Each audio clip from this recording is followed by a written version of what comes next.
Hey everyone, and welcome back to Tech Drop. Today we're tackling something awesome, how you can get some seriously blazing high-speed internet, maybe even hitting speeds like you're seeing on screen right now. Now, before we dive in, a quick note. If you're worried about privacy, don't be. This method we're going to show you is legal, works completely with Google, and your privacy is addressed, so no need to be scared at all. All right, let's get this set up on your computer. First, head to the link in the description below to land on this website. Your first step here is to sign in. Once you're in, you'll see this interface. Next up, you need to create a workspace. Give it any name you like.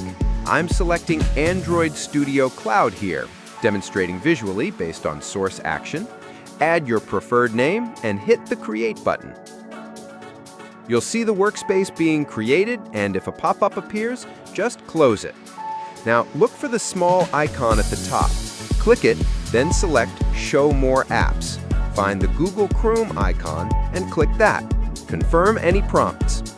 Here's where you choose Don't Sign In. If privacy is your main concern, definitely pick Don't Sign In and then open a new Incognito window. Awesome! Now you're all set. You can browse websites or upload and download files just by dragging and dropping. Let's run a speed test. As you can see, my download speed is right around here, referencing the visual, and the upload speed is showing about this much, also referencing the visual. So I really hope this video helps you out. If it was useful, please share it.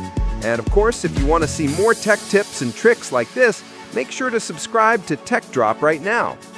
Thanks for watching, everyone, and I'll see you in the next video. Have a great day.